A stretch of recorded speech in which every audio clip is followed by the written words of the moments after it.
ทุกคนตอนนี้เราได้เงินแล้วทุกคนได้รับภาษาลาวเอิ้นว่าป้าแห้งภาษาลาวเอิ้นว่าป้าแห้งภาษาเอิ้นว่าตาแห้งสินเจ้า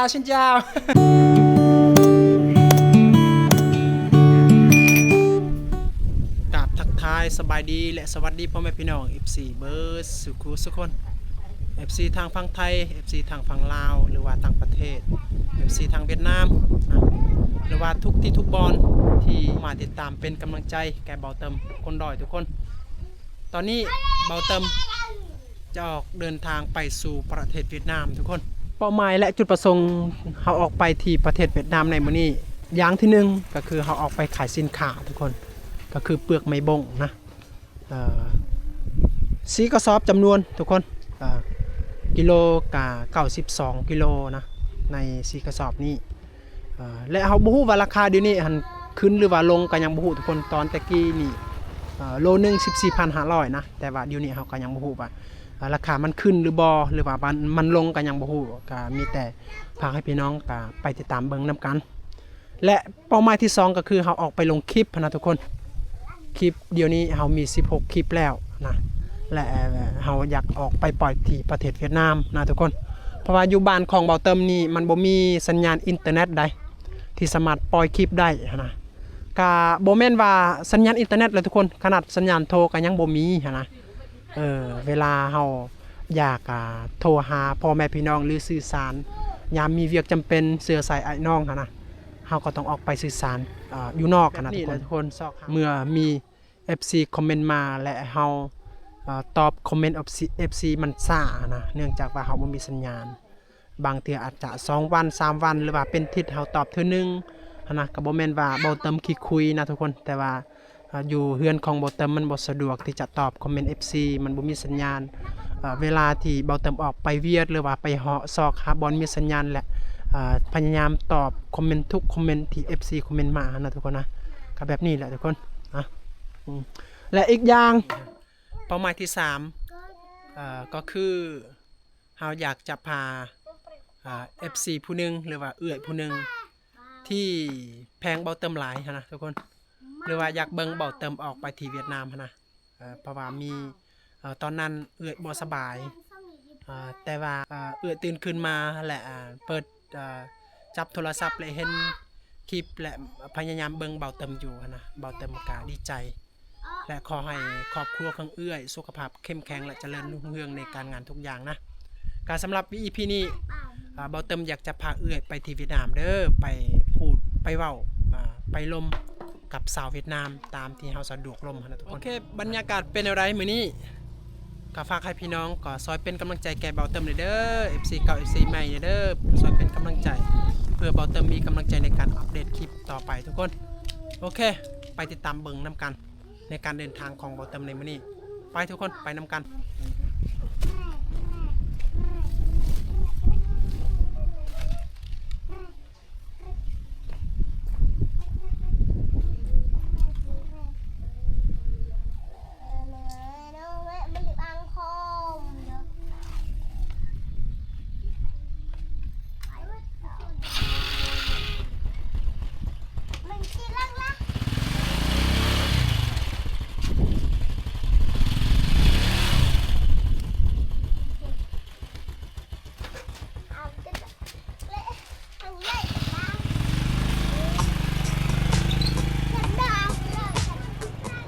นี่แมนหมู่บ้านของกูเฮาโซนหนึ่งทุกคนคือบ้านตันกวนนั่งเองนี่แมนพวกที่ไปที่เมืองสมวยนะ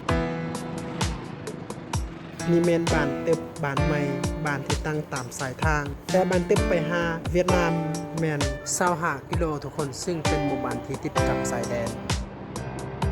นี่แมนบ้านตะลุงกลางทุกคนบ้านตะลุงกลางแมนรวมในบ้านกับบ้านตึบตุงรังนะครับตอนนี้อยู่ห้วยตะเรียบหัวตะเรียบทุกคนซึ่งครัวนี้หาก่อสำเร็จ3ปีหลังนี่แหละทุกนี่เมนชาวบ้านที่กำลังกลับแต่ให้กระเจ้าของกับผาทุกคนอันนี้จะเป็นวิถีชีวิตของพวกแม่ยืนนะบางซดนี่เขาจะตั้งกองทุกคนบางซดเขาจะจับเอานะหรือว่าบางซดเขาจะติดอยู่ในหัว พื่อได้บรรยากาศที่สวยงามให้พ่อแม่พี่น้องได้เบิ่งได้ซ้ํเส้นทางบางจุดก็ยากทุกคนแต่ว่าโชคดีนะเพราะว่าช่วงนี้บ่ได้ฝนตกแดดตลอดทุกคนถ้าว่าฝนตกนี่เอาแก้ของหนักแบบนี้อาจจะยากหน่อยจักหน่อยทุกคนธรรมชาติตามสายทางสวยงามและอุดมสมบูรณ์ทุกคนเวลาเราออกเวียดนามเฮาดีใจได้เห็นธรรมชาติและได้ชมธรรมชาติที่สวยงามที่ประเทศเวียดนามนะหรือว่าตามสายทางที่เราจะเดินจะไปนะ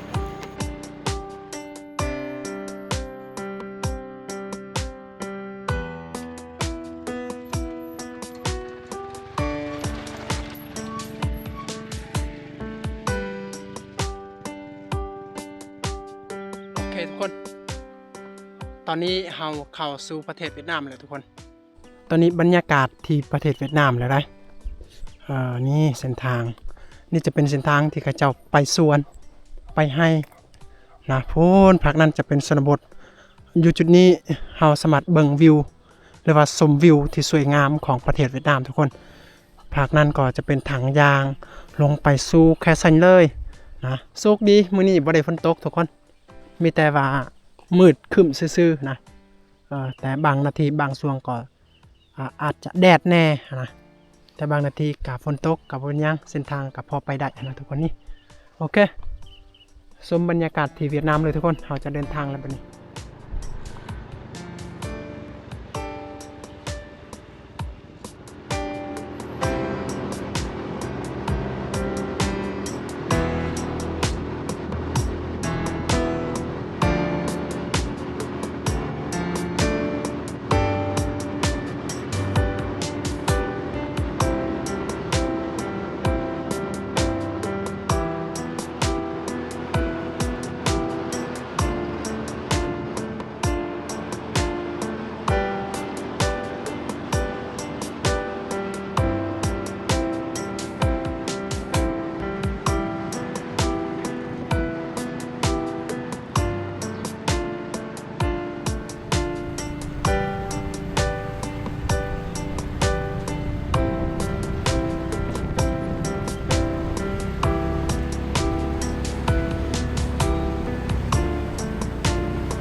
จุดที่เฮาขายเปลือกไม้ผง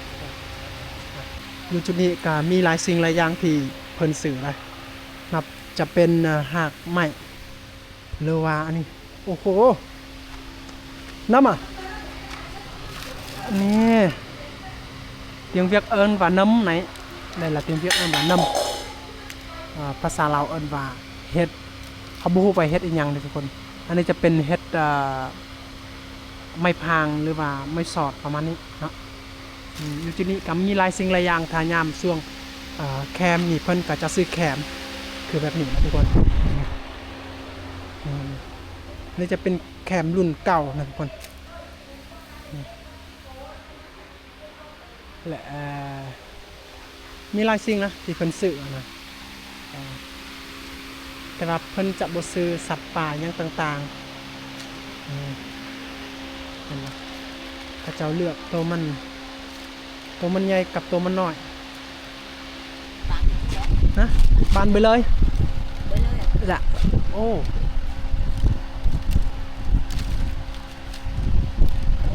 กันนี่เลยซ้ำไหมนี่ได้ซ้ำไหมให้ทำไมงานเหาะต่อฮะ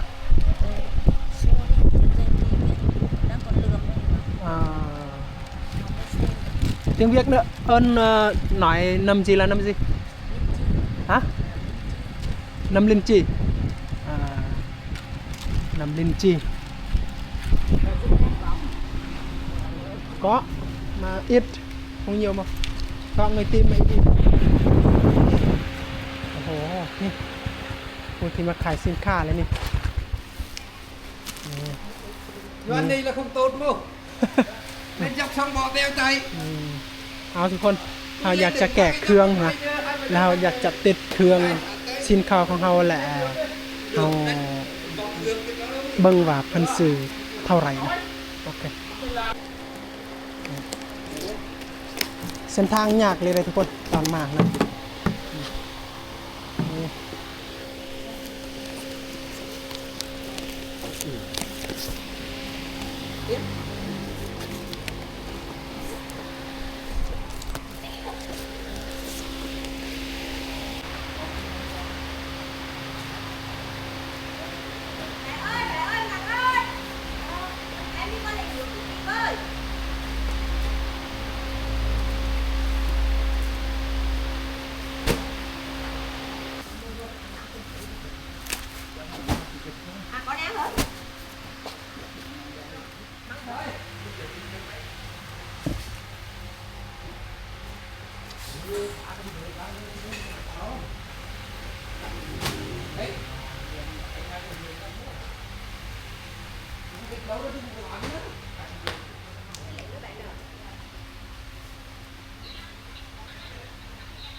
92 โล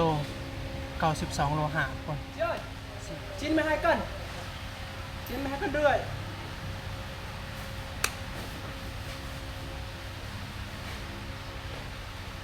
Đây là lố trước đó em nè, lố trước của em không có thủy luôn, không phải của tím không? Nè, của chị là 2 báo màu trắng trắng. Đây là con từ từ mét có mắng rồi, mét 2 có mắng rồi. Ê! 3 cân 1. Còn cái trong được sống. Nó có là trong cái lô. Ôi.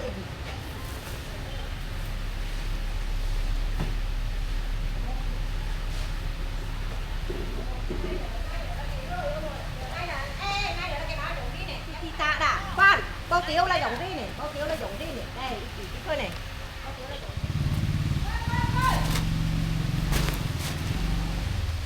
ตอนนี้เราติดกิโลสินค้าของเราก็สำเร็จเป็นที่เรียบร้อยทุกคนรวมกัน92 โลนะแต่เรายังบ่ฮู้ว่าเพิ่นซื้อโลเท่าไหร่ตอนนั้นเราไปขายอยู่นี่แหละทุกคนเราไปขายแต่ว่า 14,500 เตียนๆก็เฮ็ดไม่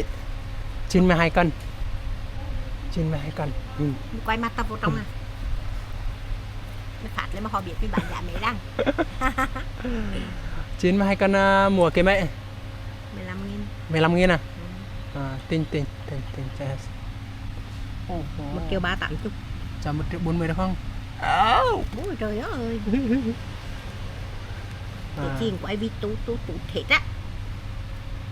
Có sông cao không? Sâm cao à? Không có ai tìm. กำลังเจียน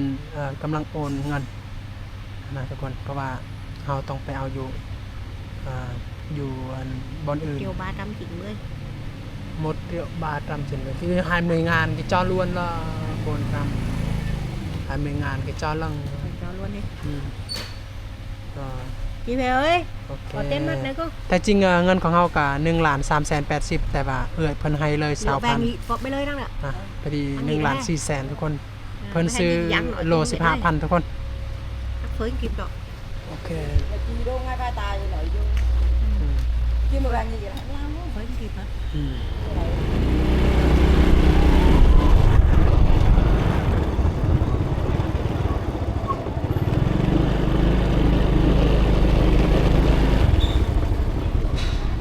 โอเคทุกคน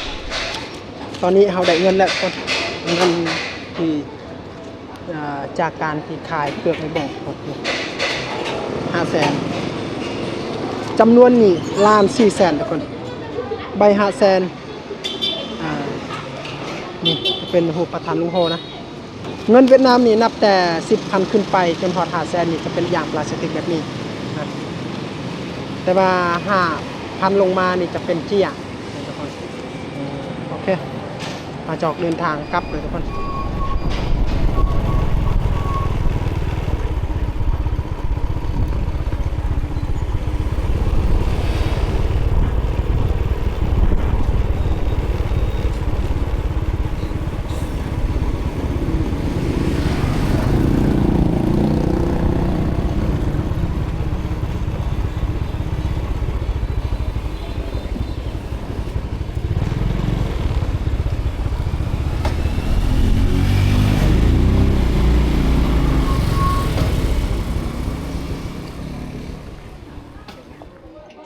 Mua đi. Em có cả chứ. กินไหม Mô. Bênนี้chị bán cái 60.000 chị lấy cho năm. Thêm muốn đi bán nè, là chị nói thiệt nè, lấy cho 50. Còn đây là 45. Cái gì đó, cái chụp hình nè. Đây lấy cho 40 mà đi. แค่นี้อ่ะ Chú. เออ Chụp hình nè. เออ Ghê, chụp hình được ghê. ได้แล้ว Lấy không? ได้แล้วน้ำเมื่อย Giòn mới lấy nào 1 kg đó. Giòn mới lấy 1 kg. 40 Em cái mới này lấy cả làm rồi chưa? Đi bán không? Cả làm rồi đúng không? Từng Không. gọi. Đây 2 cân. เลยนี่ Lấy mấy cân? เลย4 cân 4 cân. อืม Đừng là giếp, đừng làm đấy. โอเคเอาตัวนี้โล 40,000 50,000 เงินดอกถ้าเป็นเงินกีบน่าจะประมาณ 45,000 นะหรือว่าประมาณ 44,000 ประมาณนี้แหละทุกคนเพราะว่าเฮาซื้อมากินเลยทุกคน เพราะว่าบ่มีอาหารกินก็เลยเฮาซื้อเอาไว้กินหั่นนะ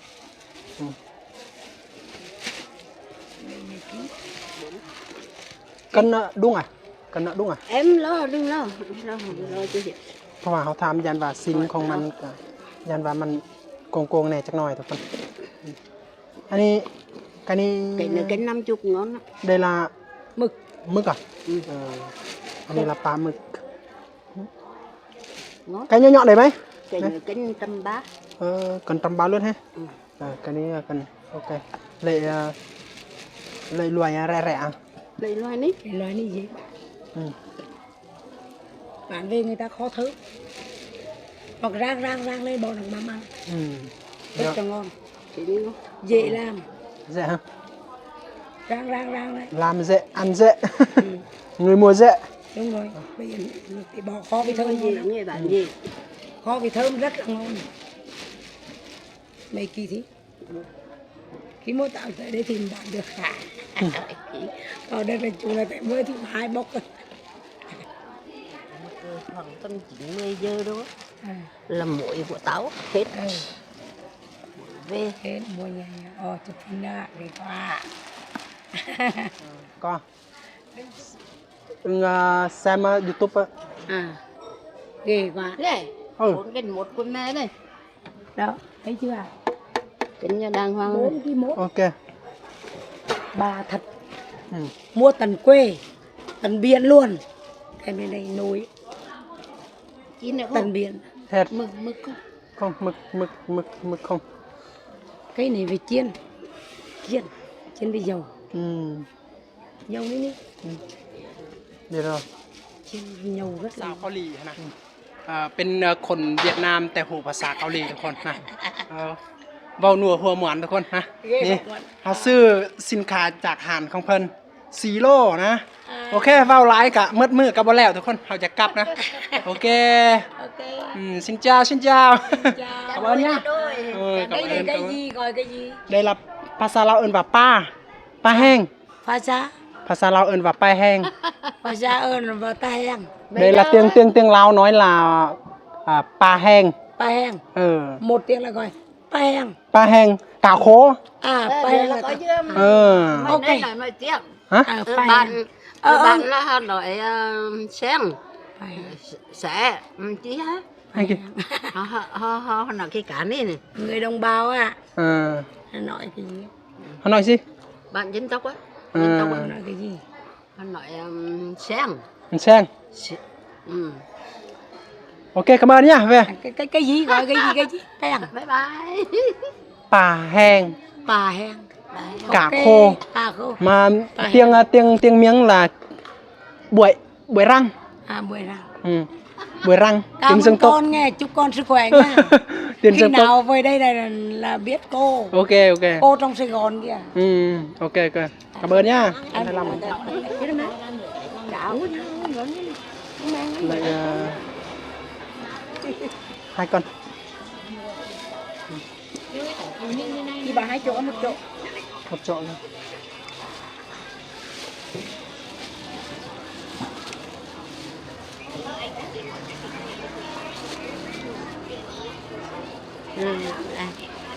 ok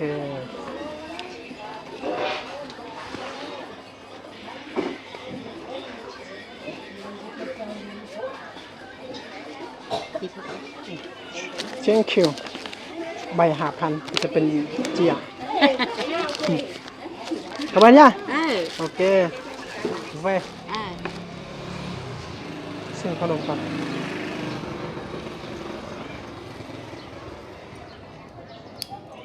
ก็มีมีออก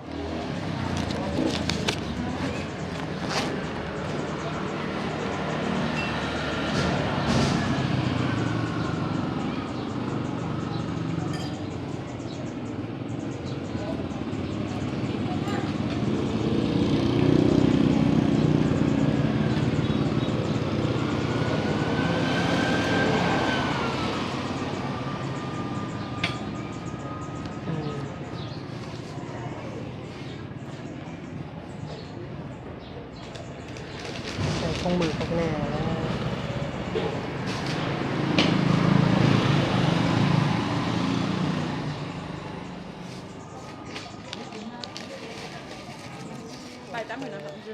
ngon à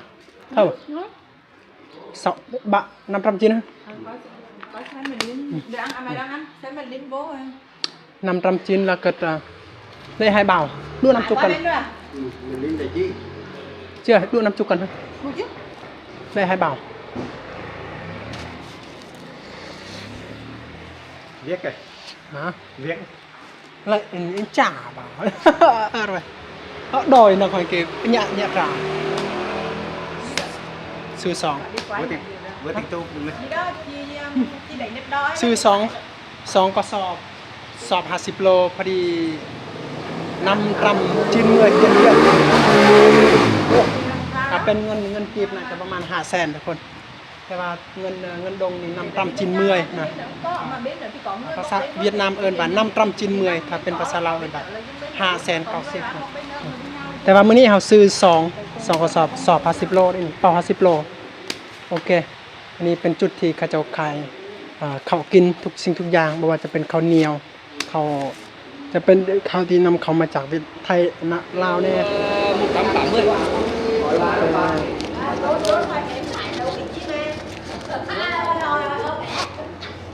โอเคขึ้นมาดิเกิด Dạ กด ra về đi tôi còn đi sống nữa nữa, sống đi chuối nữa. เผ็ดกะ มัวเผ็ดโรย Có view là có tiền. หลังจากที่เฮาซื้อเครื่องทุกสิ่งทุกอย่างสำเร็จเป็นที่เรียบร้อยทุกคนพร้อมด้วยข้าวนะเฮาก็อยากกลับเลยทุกคนแหละก่อนที่เฮาจะกลับเฮาก็ต้องกินกระทิงแดงก่อนน้ำหวานก่อนทุกคน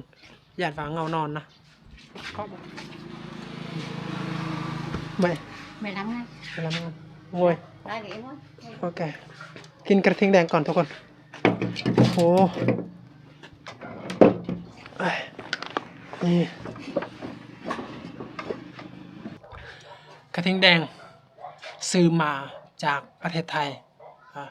กระทิงแดงที่นำเข้ามาจากประเทศไทยทุกคนโอเคก่อนที่เราจะกลับนะต้องกินอันนี้ก่อนทุกคน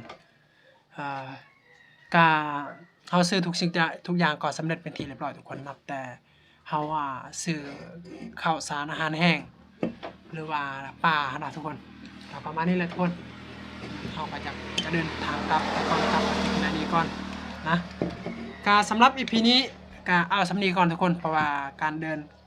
การเมื่อกะบางทีอาจจะลำบากในจักหน้อยเราก็อยากขอปิดคลิปก่อนทุกคนมีแต่ว่าไว้เจอ EP ต่อไปนะทุกคนนะสำหรับ EP นี้กับเบาเติงกับสบายดี